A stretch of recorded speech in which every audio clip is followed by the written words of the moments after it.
with another video. What are we doing today? Seems like Julius Malema, the Prince of Africa, is pushing white propaganda, Oh my gosh. which has infuriated a lot of South Africans. Yes. But before we get into it, let's just check out this clip first, and then you tell me what you think. We call people Zimbabweans. We call people Malawians. We call people who come from outside Makwerekwere. Whereas we are Makwerekwere ourselves, because we come from where those people come from. None of us come from here. We came from the north and found the koi and the sand here in southern Africa, and we settled here. The koi and the sand welcomed us here. So we should welcome others as well, the same way we were welcomed here. Know your history. You will appreciate our fellow brothers and sisters from Africa. So what are your thoughts on all of that? All over the place, actually. Like he's saying, oh, we must welcome others as we were welcomed. But like that stops somewhere when it comes to Europeans. It's just quite crazy. Like I hear him, you know, I hear him, but I'll also say that I don't accept it completely. Well, what he is saying is based on fact, right? Or at least a historical fact as we know it, right? Whose history is he citing? So that's what people are questioning. So yeah, I look, it's gonna be very difficult because we're not really people who documented things in any case. So it's very hard for us. So whose history is he citing? European history of Africa. My first thing when I saw this, right, is like, why is he saying this? Yeah. Why is he saying this? Why is he saying this if not for an agenda? Yeah. So the initial thought is, okay, he's saying this because he's telling South Africans to welcome other Africans into South Africa. That's like what we think. The rest of us are welcomed by the core and the sand. Yes. So he's using that bit of history to basically tell South Africans that we were also welcomed here. Much like the Khoisan, we should be welcoming the rest of Africa into South Africa, like he says. But it's silly because after borders were established, nobody was just willy-nilly welcoming people like that. Do you understand? I understand that borders are also a European construct because after the Berlin Conference or whatever in like 1885, that's when borders were actually established. Now, we can't sort of decide when we want to use this thing and when we don't. You understand what I'm saying? Yeah, so the issue is not that. So he's busy saying that we should stop being xenophobic, not to free willy-nilly stuff. He said we should stop being xenophobic. We should stop calling other Africans Makwerekweres because we are Makwerekweres ourselves.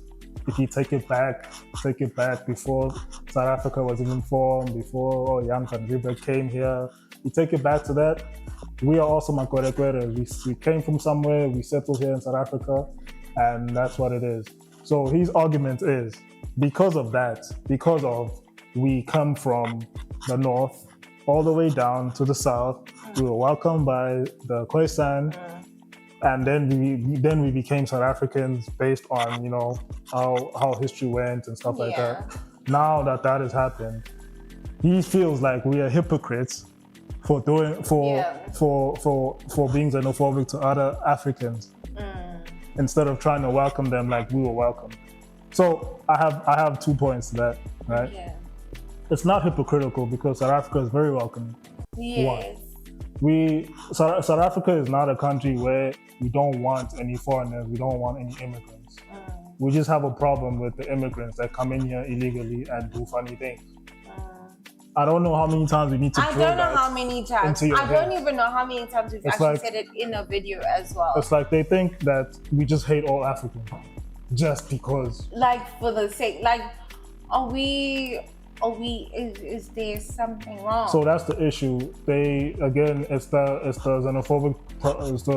xenophobic propaganda and agenda that's being pushed here, making it seem like South Africans hate all Africans. And now we're not welcoming for some reason. But that's not even the issue. And like, how far are we going to take it if now there's no such a thing as a foreigner in South Africa? That's crazy. No, you're saying there's no African foreigner in Africa. Yeah. So anywhere in Africa, an African shouldn't be a foreigner, and that's a concept that a lot of Pan-Africanists hold. Yes, they like anywhere in Africa. But that's if you're what African, I'm saying, you're not like, a foreigner. Let's be realistic, because that ideal was only okay when it was a borderless Africa. But, you know what I mean? Even then, so to my next point, even then there were separations in their own unique way. We were separated by tribes and ethnicities. Yes. We were separated by tribes. We weren't just one blanket like African. There were different tribes in Africa, and in those tribes, people were migrating, and you come to a land and you find people there, and based on how you interact with those people, it's either you'll go to war or you'll be welcome. It's not just everything. It was a free for all. Anything happened. No. So you go into a land where people were settled. Absolutely. And then based on that interaction, if you feel like you want to take over the land, if you feel like you want to fought for the land, you want to disrespect the laws there, then there's going to be war. There's been many ethnic wars in Africa that for some reason Africans seem to overlook and only look at the wars that the colonial wars. Almost like we never had our own wars. Almost like we weren't fighting for territory and land and all of that. And it was only now in Europeans. That's why I'm saying. That's why it is obviously dangerous that we never documented things. So we do know that. Like, okay, like a lot of these Pan-Africans would like to say Africa was very peaceful before colonialism. No. And not really. Like there were wars, there were genocides, there's like a lot of stuff, civil wars happening all the time for land and also based on cultural intolerance, which still persists today. We still have a lot of issues with cultural intolerance between a lot of ethnicities. If you look in Nigeria, the different tribes there, Ibu, Yoruba, there's a lot of beef there. Rwanda, there was a genocide not so long ago.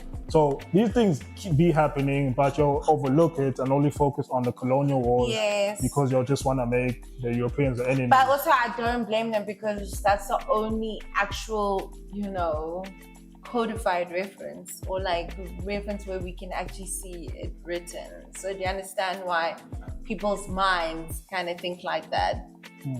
But again, it's very dangerous, because if Julius is talking about a history written by the colonizers, but he talks so much about decolonizing. But he's pushing this history which was written by the colonizer. And if you actually think about it, these people came in through the south. And the first people they meet there is the Ko and the San. And then because those are the first people they meet there, they are automatically assumed the natives of the land. And automatically. Like, how would you know? How did they follow this? It interests me, like, how did they follow this? Or like, firstly, they met the Khoi in the south. The first people didn't even stay very long, like the Portuguese, right? I think in 1488. The only people who started actually staying, I think, were the Dutch when they came in like 1655 or something.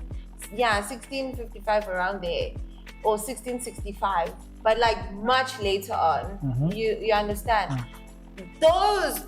It's proven that they came across, because they fought obviously with the Khoi that they first saw in the coastallands, and then now because the British also came and they started beefing with the British, and the British took on the Cape colonies and they moved inland and started farming. They literally came across Bantu people, like, who were staying inland, and they had now the beef there, taking over the Transkei and all, meeting, coming across the Xhosa people, coming across Sotho people, all of that. So it's like this goal, like, where is this certainty of like, I definitely know that the Bantu migration happened, and they say like stated fact for fact that it happened in a from certain time period. Yes. Either way, whatever source of history you subscribe to, if you just take his logic to say that you must welcome everybody to come and settle here in South Africa because native South Africans are also settlers who just came from the north inland. Then why does he have a problem with settlers who come from the north? Who come from the north, but via like the sea? far north, yes. It's the only difference is one comes via the sea That's what I'm saying. and one comes inland. How are you not a hypocrite now if you're doing that? So, by your logic, we should be accepting. We should be very accepting of European settlers as well, Absolutely. and call them Africans as well. Particularly the ones who actually helped us establish our country. Like, why would you have a higher tolerance of people who had no part in building a single block in this, in the infrastructure of our country, or anything functioning that you so enjoy today?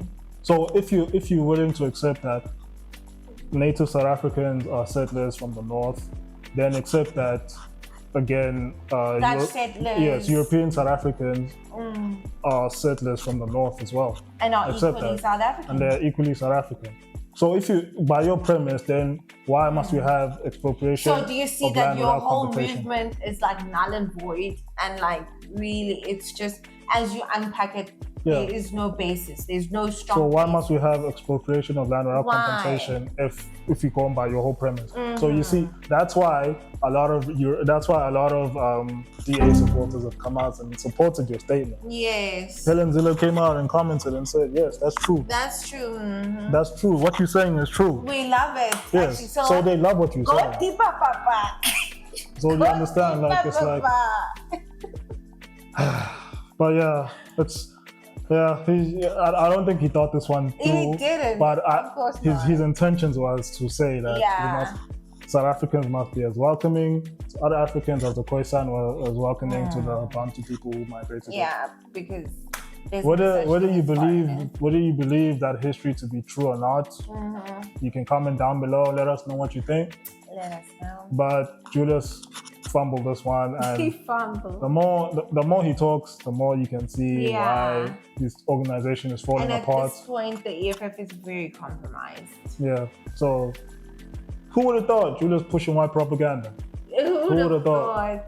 But it is what it is. You guys just let us it. know what you think about this whole situation. Yeah, let us know. Don't forget to like and subscribe. And keep watching. Goodbye. We'll check you guys in the next one.